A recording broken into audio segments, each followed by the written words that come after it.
اعوذ باللہ من الشیطان الرجیم بسم اللہ الرحمن الرحیم قد خسر الذین کذبوا بلقاء اللہ حتی اذا جاءتهم الساعة بغتة قالوا یا حسرتنا على ما فرطنا فيها وهم يحملون اوزارهم على ظهورهم الا ساء ما يزرون وما الحياة الدنيا الا لعب ولهو وللدار الآخرة خیر للذین یتقون افلا تعقلون۔ محترم سامعین کرام، سورۃ الانعام سورہ نمبر 6 اور اسی سورت سے ابھی آپ کے سامنے آیت نمبر 31 32 یعنی 31 اور 32 یہ دو آیات تلاوت کی گئی ہیں۔ معزز سامعین کرام، یہ مکی سورتوں کی خصوصیت ہے کہ مکی سورتوں میں جہاں اللہ تبارک و تعالی دنیا کے لوگوں کے لیے ڈھیر ساری نصیحتیں بیان فرماتے ہیں، وہیں مکی صورتوں میں اللہ تبارک و تعالی مختلف دلیلوں کی روشنی میں مختلف مثالوں کو دے کر کے اللہ تبارک و تعالی کی وحدانیت کو بھی سمجھاتے ہیں، رسول اللہ صلی اللہ علیہ وسلم کی رسالت کی حقانیت کا سبق بھی پڑھاتے ہیں، اور مختلف مثالوں کے ذریعے سے آخرت کی فکر لوگوں کے دلوں کے اندر موجزن ہو جائے، اللہ تبارک و تعالیٰ اس طرح کی آیات بھی نازل فرماتے ہیں۔ آپ دیکھیے، یہ جو دو آیات ہیں جو ابھی آپ کے سامنے پڑھے گئے ہیں، ان دونوں آیات کے اندر اللہ تبارک و تعالیٰ نے جہاں آخرت کی فکر کو ایک مثال کے ذریعے سے، ایک نمونے کے ذریعے سے آنے والے وقت کے تصویر کو اس وقت بتا کر کے جہاں آخرت کی فکر کو اللہ تبارک و تعالیٰ نے اجاگر کیا ہے، لوگوں کے دلوں میں پیدا ہو جائے، اللہ تبارک و تعالیٰ نے ایسی باتیں بیان فرمائی ہے، وہیں اللہ تبارک و تعالیٰ نے دنیا کی حقیقت کو بھی بیان کیا ہے کہ دنیا اور دنیا کے پیچھے بھاگنے والے لوگ، ان کے سامنے اور اللہ تبارک و تعالیٰ کی آخرت کے اوپر ٹارگٹ کر کے نظر رکھنے والے لوگوں کی نظر میں دنیا کی کیا اہمیت ہے۔ اللہ تبارک و تعالیٰ بیان فرماتے ہیں قد خسر الذین کذبوا بلقاء اللہ، وہ لوگ ناکام و نامراد ہو گئے جن لوگوں نے اللہ تبارک و تعالیٰ سے ملاقات کے وقت کو جھٹلا دیا۔ یعنی جب اللہ سے ملاقات ہوگی کل قیامت کے میدان میں، جب ہر بندہ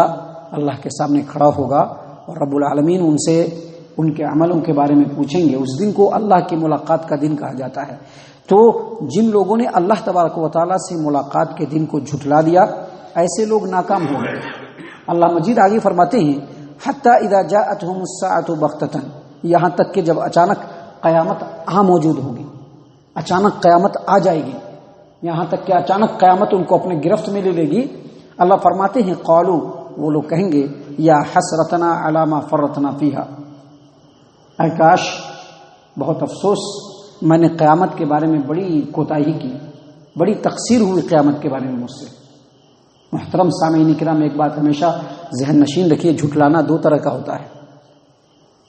ایک جھٹلانا ہوتا ہے اپنے زبان سے جھٹلا دینا، اور ایک جھٹلانا ہوتا ہے اپنے عملی کردار سے جھٹلانا۔ اللہ کے رسول صلی اللہ علیہ وسلم کے زمانے میں جو منافقین تھے، وہ زبان سے اللہ اور اس کے رسول صلی اللہ علیہ وسلم پر ایمان کا دعویٰ کرتے تھے، اسلام سے محبت کا دعویٰ کرتے تھے، لیکن جو ان کی ایکٹیویٹیز تھی، ان کے جو اعمال تھے، وہ اعمال ان کے زبان کو خود جھٹلا رہے تھے، کیونکہ زبان سے تو وہ اقرار کرتے تھے اسلام کا، ایمان کا، اللہ اور اس کے رسول کی محبت کا، لیکن ان کے جو کردار تھے، ان کے جو اعمال تھے، وہ اس کے بالکل اپوزٹ تھے، گویا وہ اللہ اور اس کے رسول کو مان نہیں رہے تھے بلکہ جھٹلا رہے تھے۔ اسی طرح سے جھٹلانا صرف زبان سے نہیں ہوتا ہے۔ اگر ایک انسان قیامت قیامت قیامت کا جو ہے راگ الاپتا رہے اور یہ کہتا رہے کہ قیامت کے دن اللہ ایسے کر دے گا، ویسے کر دے گا، قیامت کے دن ایسا ہو جائے گا، ہم کو قیامت سے ڈرنا چاہیے، لیکن اس کی جو نجی زندگی ہوتی ہے، اس کے اندر اگر اس چیز کا احساس نہیں ہوتا ہے اور اس کے اعمال اس کے ٹھیک برعکس ہوتے ہیں، تو گویا وہ آدمی قیامت کا انکار کر رہا ہے، وہ انکار کر رہا ہے قیامت کا۔ تو اللہ تبارک و تعالیٰ نے ایسے ہی لوگوں کو سمجھانے کے لیے کہا ہے کہ جو لوگ اللہ تبارک و تعالیٰ کی ملاقات کے دن کا انکار کرتے ہیں، جب اچانک قیامت ان کو آ کر کے اپنے لپیٹے میں لے لے گی، قیامت موجود ہوگی، تو اس وقت قیامت کو دیکھ کر کے ان کا جو ہے فیوز اڑ جائے گا، وہ اچانک ایسا لگے گا کہ بے ہوش تھے تو ہوش میں آ گئے، اور کہیں گے یا حسرتنا علی ما فرطنا فیہا، بہت افسوس کی بات ہے کہ قیامت کے بارے میں مجھ سے بڑی تقصیر ہوئی، مجھ سے بہت کوتاہی ہوئی، میں قیامت کا جو ہے حق ادا نہیں کر سکا، اس کی کوئی تیاری نہیں کر سکا۔ اللہ تبارک و تعالیٰ فرماتے ہیں وَهُمْ يَحْمِلُونَ أَوْزَارَهُمْ عَلَى ظُهُورِهِمْ عَلَى سَاءَ مَا يَزِرُونَ، یہ وہ لوگ ہیں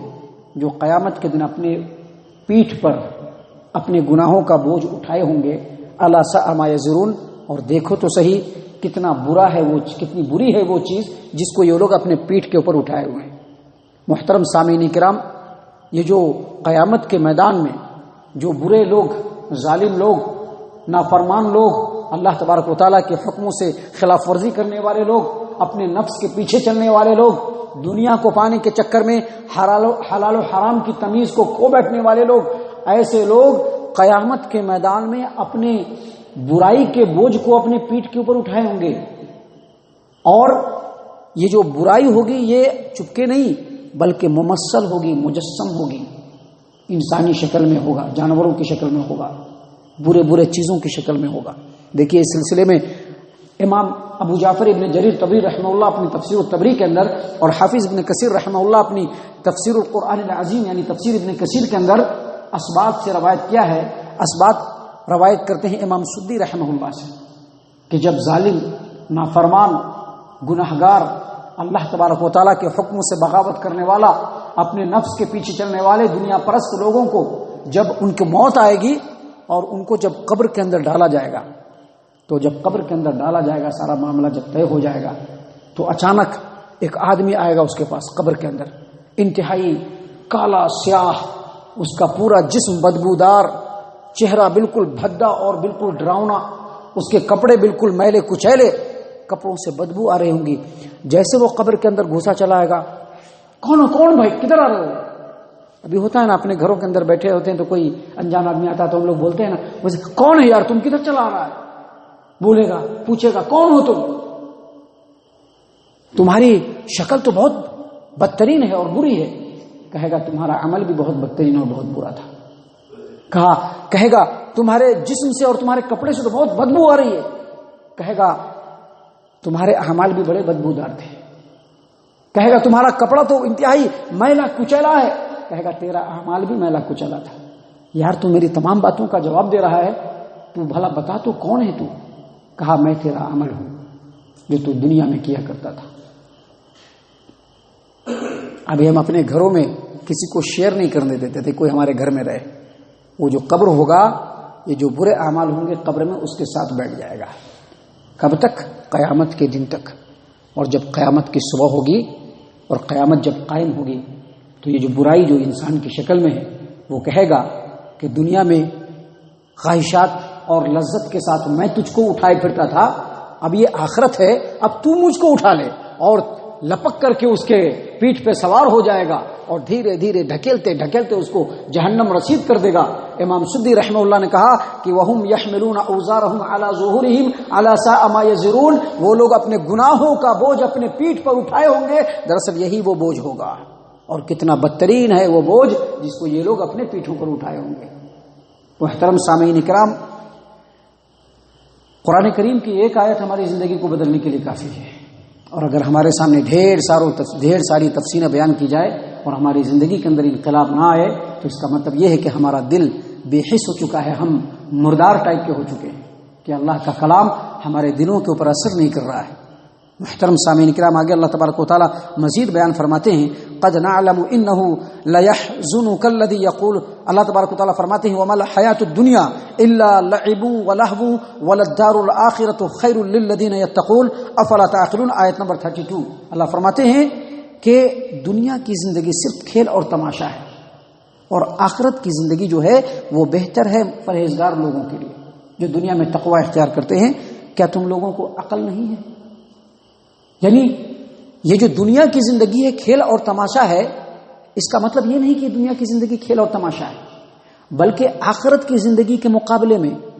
آخرت کی ہمیشگی کی زندگی کے مقابلے میں یہ دنیا کی زندگی اور یہ چند روزہ زندگی اور یہ معمولی سی زندگی اور یہ حقیر سی زندگی بالکل ویسے ہی ہے کہ جیسے ایک آدمی اپنی زندگی کے اندر کسی کھیل تماشے میں تھوڑی دیر کے لیے لگتا ہے، تھوڑا انٹرٹینمنٹ میں لگتا ہے اور پھر اپنے اصل کام کی طرف متوجہ ہو جاتا ہے۔ آخرت کے مقابلے میں دنیا کی زندگی ایسے نہیں ہے۔ یہاں پر کھیل اور تماشا اس لیے کہا گیا ہے کہ دنیا پرست لوگ، نفس پرست لوگ، دنیا کے پیچھے بھاگنے والے لوگ، دنیا کو ہر حال میں حاصل کر لینے والے لوگ، جو ایسے لوگ ہیں ان کا اصل مطلب یہی ہے کہ دنیا بالکل آرام و آشائش کی جگہ ہے، یہاں پر خوب کما لینا ہے، خوب آرام سے رہنا ہے، کھائیں گے پیئیں گے مست رہیں گے، اس کے علاوہ اور کچھ نہیں ہے۔ ایسے لوگوں کے لیے کھیل اور تماشا ہے، کیونکہ یہی وہ لوگ ہیں جو دنیا کی رنگینیوں میں مست ہو جاتے ہیں۔ ان کے سامنے اللہ کا کلام اور رسول اکرم صلی اللہ علیہ وسلم کا فرمان اور آخرت کی یہ تمام کی تمام چیزیں کوئی معنی اور مطلب نہیں رکھتی ہیں۔ ایسے لوگوں کے لیے اس کلام پاک کے اندر دنیا کی زندگی کو کہیں پر کھیل تماشا کہا گیا ہے، کہیں پر دھوکے کی زندگی کہی گئی ہے، وگرنہ یہ جو دنیا ہے ایمان والوں کے لیے بڑی قیمتی ہے۔ یہ دنیا کی زندگی ایمان والوں کے لیے بڑی قیمتی ہے۔ دنیا کا ایک ایک لمحہ بڑا قیمتی ہے، کیونکہ ایک ایک لمحے میں اللہ تبارک و تعالیٰ کی اطاعت و فرما برداری کر کے بندہ قیامت کو بہترین بنا سکتا ہے، قیامت کے میدان میں اپنے آپ کو سرخرو کر سکتا ہے، اپنے آپ کو جنت کا حقدار کر سکتا ہے کہ جس جنت کی کوئی مثال نہیں، کہ جس جنت کے اندر دنیا میں اللہ نے کوئی اس کی مثال نہیں بنائی۔ اس کے اندر جو نعمتیں ہیں اس کے بارے میں سوچ نہیں سکتے، ایسی نعمتوں کو کسی نے دیکھا نہیں ہوگا، ایسی نعمتوں کے بارے میں کسی کے دل کے اندر احساس بھی نہیں ہوگا۔ تو یہ جو دنیا کی زندگی ہے متقی اور پرہیزگار لوگوں کے لیے بڑی قیمتی ہے، اس لیے دنیا کی زندگی کو ہمیں قیمتی سمجھنا چاہیے، اس میں لہو و لعب اور بیکار کی چیزوں میں نہیں پڑنا چاہیے، ہمیشہ اللہ کو راضی رکھنے کی کوشش کرنی چاہیے، اپنے بارے میں زیادہ سوچنا چاہیے۔ اللہ تعالی ہم تمام کو ان تمام باتوں کے اوپر غور و فکر اور تدبر کرنے کی توفیق عنایت فرمائے، ہم تمام کو ہمارا رب صحیح معنوں میں مومن اور مسلمان بنائے۔ اللہ تعالی ہم تمام کو جنت الفردوس میں جگہ عطا فرمائے۔ اے اللہ ہم تمام کو جہنم سے پناہ دے، اے رب العالمین ہم تمام کو جہنم سے پناہ دے، اے مالک الملک ہم تمام کو جہنم سے پناہ دے، آمین یا رب العالمین۔ وما علینا الا البلاغ المبین۔